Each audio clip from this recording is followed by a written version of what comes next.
4 bots de música completamente gratuitos y en tan solo 2 minutos. Para invitar a cada uno de estos bots, vamos a presionar sobre el botón que dice añadir al servidor. Seleccionamos nuestro servidor de Discord, le damos al botón que dice continuar, autorizamos. Este procedimiento lo tenemos que hacer para los 4 bots si queremos de esos 4, pero pueden utilizar 1 o 2 perfectamente.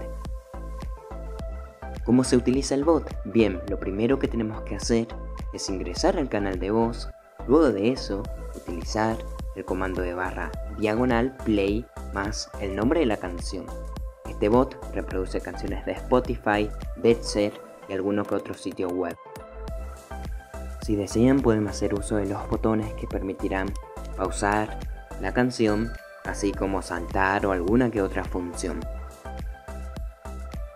También, si querés algo más avanzado como configurar lo que es la preferencia de este bot, es tan simple como colocar el comando config.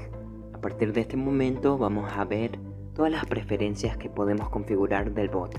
En este caso, el idioma, bloquear canales, un rol de DJ o alguna que otra preferencia. La opción de canales bloqueados. Esto hará que el bot solo funcione en algunos canales y hará que sus comandos no funcionen en los canales seleccionados. Podemos hacer una selección manual de los canales que deseamos bloquear. En este caso, nosotros podemos también presionar sobre el botón que dice seleccionar todos. Esto hará que el bot seleccione todos los canales de nuestro servidor donde no podrá ejecutarse los comandos. También, si desean, pueden presionar nuevamente sobre el nombre del canal para remover la selección. Presionamos sobre el botón que dice más. Dentro de este apartado vamos a poder bloquear ahora canales de voz. Básicamente quiero que el bot se pueda ejecutar en música 1, pero no en música 2, en música 3 y en el resto de canales. Entonces seleccionamos estos canales donde el bot no podrá funcionar.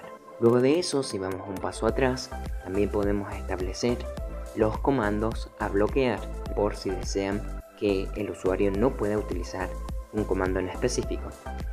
Al seleccionar la opción que dice color de embed, podemos establecer un color para el incrustado, por si desean un color más a la preferencia de su servidor, ¿no? En este caso amarillo, azul, el color que ustedes quieran, ¿no?